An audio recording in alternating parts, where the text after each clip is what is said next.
What's up, everybody? Welcome back to the channel. Welcome back to another video. To all my fellow Canadians watching, this is of course the Thanksgiving long weekend, so I'm not sure when this video is exactly going to go up, but I hope all of you had a safe, happy, and healthy Thanksgiving long weekend. Happy Thanksgiving to all my Canadian friends. To all my American friends, I'll see you in a month. But anyways, guys, today I'm going to be actually kind of shooting two videos at once today, so don't be alarmed if you're wondering why I'm wearing the same clothes in two videos. So right now I'm waiting for my friend Kevin to come over. He's recently started up his own kind of mobile detailing business, and so today we're going to be doing this winterized package on my car. So that video will be a little bit later, but for right now, I've had a lot of people commenting recently between YouTube, my Facebook page, my Instagram page, asking me questions on kind of where I got some parts for the car and why I've done some things to the car. So if you have been commenting, thank you. It means a lot to me. I just kind of built this car for myself, so when other people kind of pay you compliments, obviously it's a very nice thing to hear. So I figured the best way to answer everyone's questions at once is to kind of do a little walk around of the car, to kind of talk about the parts I have on there, where I got them, and maybe some future plans for the car. And then everything I talk about, I will leave links to in the description below, so if you guys want to check them out for your 10th Gen Civic, you guys can as well. So yeah, that's kind of the plan for today, guys. Like I said, detail video will be the next one, but right now let's take a walk around the car. I'm going to tell you all about kind of my build, what I have on here, what I plan to do in the future, and let's get started with that. Alright guys, so if you've been following my channel for a little while, then you'll know that this is my 2018 Honda Civic. It is of course the 10th generation of Civic models, started back in 2016. And yeah, with this car, I pretty much had the famous last words of any car guy and said I was going to keep the car stock. So like I said, I'm just going to do a quick video since people have been commenting. We'll start at the front, front to back, and then we'll go on the inside, kind of talk about what I have on the car. So if we start here on the front, let's start with the front lip at the bottom here. And I will say, full disclosure, guys, some of these parts I did buy secondhand from some friends, so I did get them a little bit cheaper. So just keep that in mind when you're looking at prices of stuff brand new online. Some of the stuff I did buy secondhand from friends, so I'll get into that. But sticking with the lip is one of the things I did buy secondhand from a friend of mine. She had on her car previous. But yeah, it's just a pretty simple lip. I bought it from her. She originally bought it from a store here in Toronto called Racing Bees. Once again, guys, I'll link it in the description below. But yeah, it's pretty cool. It's not too low. It makes the car look a little bit lower. I think it makes the front end look a lot more aggressive. The little Honda sticker there, I just kind of stuck on aftermarket for fun. But yeah, it's a really simple install. You just basically jack up your car and drill some holes in the bottom. And it stays on pretty well. Now, it looks a little bit beat up. I don't know how well you can see, but it's a little beat up. I just plasti dipped it earlier this year for a show. I think once I take it off over the winter, I will kind of strip it, sand it down, and repaint it so it looks perfect for next summer. And then, so that's the front lip. Once again, bought it from a friend. She bought it originally from Racing Bees, link in the description below. And also the front grille. With this car being the touring model, it kind of has a lot of chrome around it. So the original front grille on this car, if you guys might remember, was fully chrome with just the chrome Honda badge. So again, I got this front grille from this store called Racing Bees here in Toronto. I bought it for about $170, I think. I got a little bit of a deal. It normally retails for I think $180, and includes the whole new front grille. This is, by the way, guys, the Type R front grille, if you're wondering. So that's kind of why you can see this bar behind, because the Type R grille is a little bit differently shaped, but not a huge deal.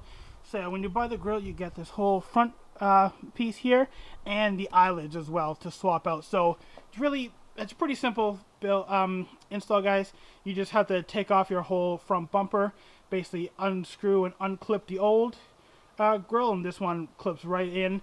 Because it is an aftermarket part, you'll see there is a little bit of an issue with a gap. It doesn't fit perfectly, but I'm not really worried about it because there's enough screws behind there. It's not going to come flying off. Sticking with the front of the car, the front emblem here, which you can see is in the blue finish. I got this again from a local shop here in Markham, Ontario called J-Spec. It's a full set front emblem and rear emblem. I'll show you the rear in a second.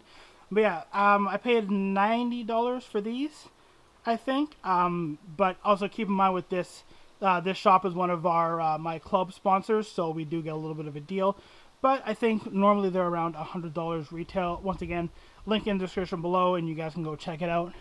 And yeah, that pretty much does it for the front of the car. We'll pop the hood in a minute, guys, and I'll tell you what I have under there. Not much. Yeah. On the side here, I know you guys seen them before, but these are my aftermarket wheels. They are NK TD5 wheels.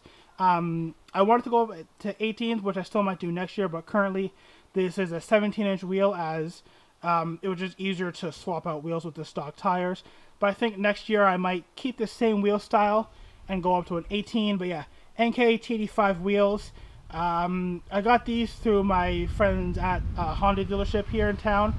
Can't remember exactly, but I believe just the wheels, 4 wheels, was about $1,300. And yeah, and then I went ahead and this summer got them ceramic coated here by some friends at a local shop. And the ceramic coating for all the wheels cost me $200. And as you can see, guys, the wheels are filthy right now, hence my buddy's coming over to detail the car. But you'll see later on with the ceramic coating, it might look dirty now, but if you just want to give it a quick wash, like after a track day or something, all you have to do is get a hose in there, spray it off, and all the dirt slides right off, and it looks like a brand new wheel with the ceramic coating. It might be a little bit of an expensive thing, guys, but if it's the wheels are something you want to keep for a long time and keep looking shiny, ceramic coating is definitely the way to go. And then sticking with the side of the car, guys, you'll see I changed out the side markers. This is actually the second set of side markers I've had on this car. Of course, the stock ones that come on the car are orange, and then I had previously switched them out for a smoked out set. It was a straight plug and play. And then my friend Hamza, he has his own company now called Unity Performance, which again I will link in the description below. He found a company that started manufacturing these, so he sells these now. And then they're super cool. They're the smoked finish, and there's a white LED inside. And other options for these lights are clear with white. And then if you still want the amber lights, there's clear with amber light and a smoked with amber light. But once again, these are the smoked with white lights. And maybe once it gets a little bit darker, I'll flick it on so you can see, or I'll just throw in a picture of what they look like at night. But they're a really cool ad. I like it because the kind of theme for my car is kind of like the blue and dark theme, so the amber lights on the side didn't really fit in, so hence these. So shout out to Hamza at Unity Performance, link in the description below if you want to go and get yourself a pair. Okay guys, so as I mentioned before, with all the other mods, here's what the side marker lights look like when they're all lit up at night. So once again, these are the smoked finish with the with the white lights, and then the other options, like I said, are clear with white or clear, either clear or smoked with the amber light in the back. But yeah, in case you wanted to know, that's what they look like when they're all lit up. Move to the back of the car again, just like the front lip, I have these little, I don't know, rear side skirts, whatever you want to call them. Again, I bought these from my same friend I got the front lip from.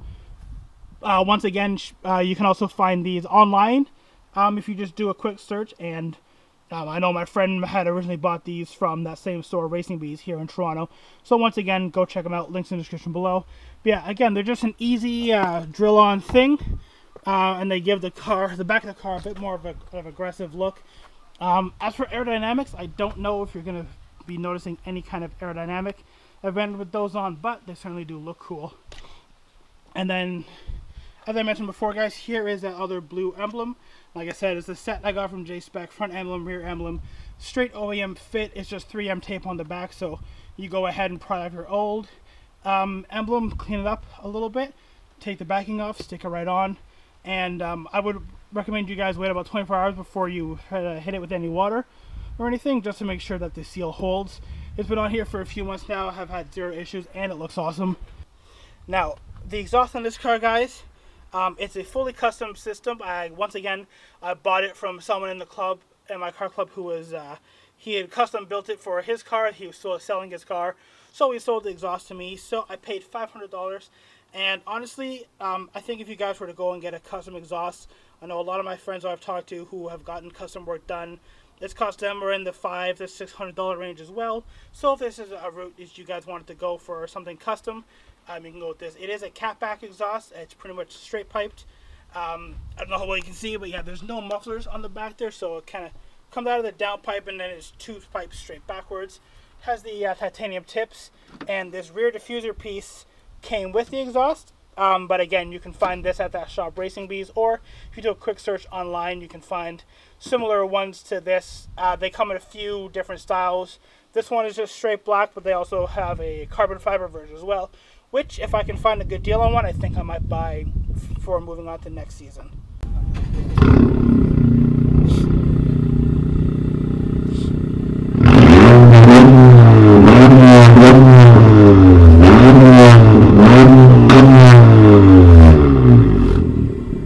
Alright guys, and then last but not least, on the rear of the car, kind of the famous feature of my car, excuse me, is of course the mini wing on the back.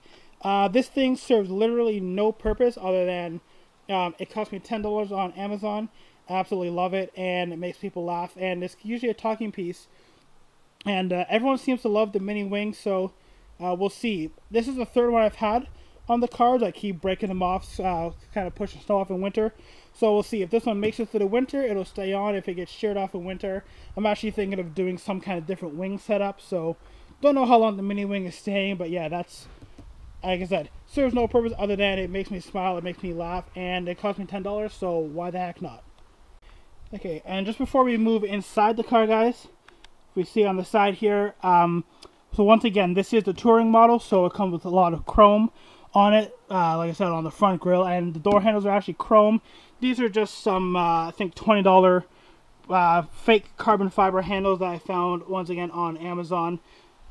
Basically, I mean, you can see they've got a little bit beat up, so I might switch them out or go with something different, maybe wrap the handles next for next summer. But yeah, $20 off Amazon. They're just straight stick over pieces. There's 3M tape on the back. You just rip it off, line it up, stick it on, good to go. Install for this is about 5 minutes. If you guys are interested, I do have a video on my channel, which I'll link at the end of this, so you can go see how to install these. So let's quickly let's quickly pop the hood. I'll tell you what I have under there, then we'll jump inside and we'll finish off this video. Okay, so right away you can see I haven't done a whole lot under the hood. This is still my kind of daily driver car, so I don't want to go too crazy this year and have no issues and have the car not be reliable. But right away, I think you'll notice, once again, if you follow my channel, you'll remember I had a video up of installing these hood props. It just adds another little cool dimension. Especially when you go to a car show, you can just kind of pop open your hood and let it sit and not have to fumble around with the stock bar here. Unfortunately, I kind of messed up on this one and I didn't take out the stock bar before putting the hood rods. So as you can see, it's ineffective now anyways. But then I kind of thought, well, you know what, in case these were to fail at all, I still do have the backup rod here, so I can still keep the hood propped open. Moving on from that, you can see down here, there's that little hint of blue. That is actually a blow-off valve plate. And it really serves no purpose other than, everyone knows this car is a turbocharged car. And anybody who knows turbocharged cars know they have that cool like blow-off valve sound noise, which you don't really get with these cars. But if you add this plate on here, it vents the air out every time your turbo spools up, and it releases the air, and it has no advantage other than it makes a cool noise, which I'll play a little sound clip here in a second. Or actually, if I don't put the sound clip in here, the intro sound that you hear at the beginning of all my videos is actually a sound clip of this car with the blow-off valve. And then if we move along from there, you'll see that I have a aftermarket airbox installed in the car. This is the Mishimoto short ram intake. With originally it came with a black hose. I bought this from somebody, and I think I paid about $75 for this. It retails for about $200 and something online from the Mishimoto website. I'll link it, a straight link to their website, and I found it on some other websites for cheaper. So once again, guys, I'm going to provide the links, but if you want to do your own research, maybe find it for a better price, feel free to go ahead. And if you find anything for a better price, let me know down in the comments, because it could help someone else in their search for parts. And I just realized I never mentioned, the car goes by me here, I never mentioned the hood rods on both sides of the car I got from Amazon. So once again, I'll link those down below. And this blow-off valve plate I bought from a local shop in one of our club sponsors here in Mississauga, Ontario, called Garage 16. They have a ton of cool stuff like this and other parts for your car, such as intakes. So it definitely, they ship to many places, but if you definitely live in the Toronto area, I recommend going to check out Garage 16 because they always have good stuff. And that's pretty much it for the engine, guys. I got some little Purell oil reservoir sock. My buddy had some of those, so I picked one up. Once again, it doesn't really do anything. It just kind of makes everything look a little bit nicer than having straight plastic. And thanks to my good buddy Andrew, who you guys have seen before on this channel. This was free, so Andrew, shout out to you. And so while we're under the hood, guys, I should probably say this is what I have going on for now. Like I said, not too much, as I wanted this to be my daily reliable car. Didn't want to do too many things that could cause issues. And with everything I have under here, I've had zero issues.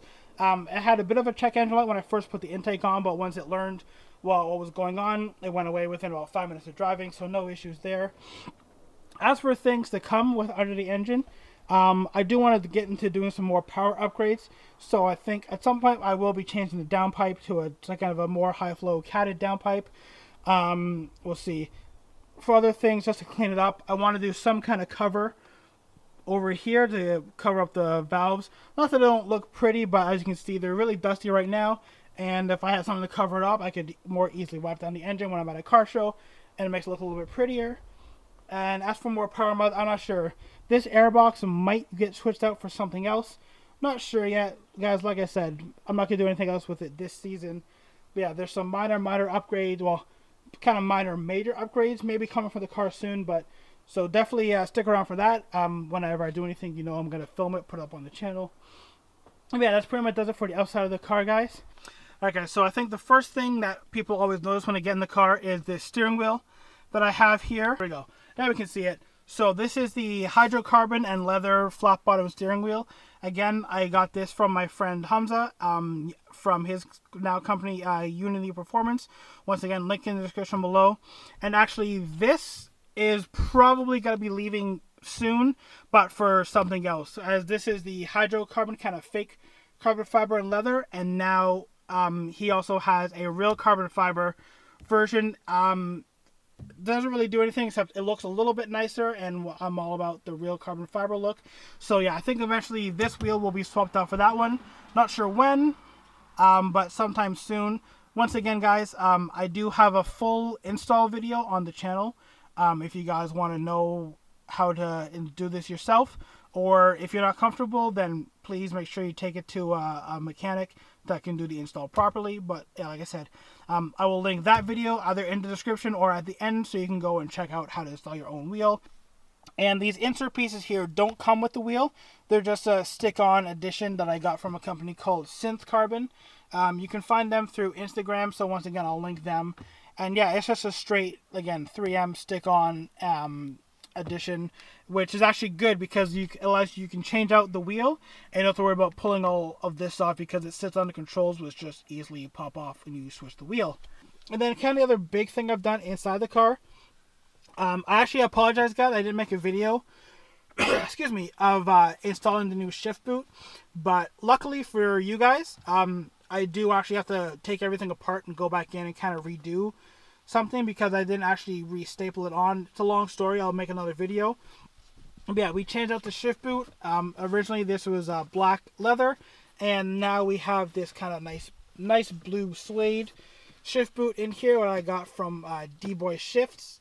Again, you can find their page on Instagram. I'll link it down in the description below so you guys can check it out. And they don't just make shift boots for Civics, guys. They make them for the Civic with the CVT, like I have. They make them for the manuals, and they make them for a host of other cars. So make sure you go to Dboy Shiftz on Instagram, check out their website, and maybe order yourself a cool shift boot. I believe they do custom orders, but once again, that's something you'll have to discuss with the company and see if it's even a feasible option for them to do for you. And I think that's pretty much going to do it for what I have inside the car.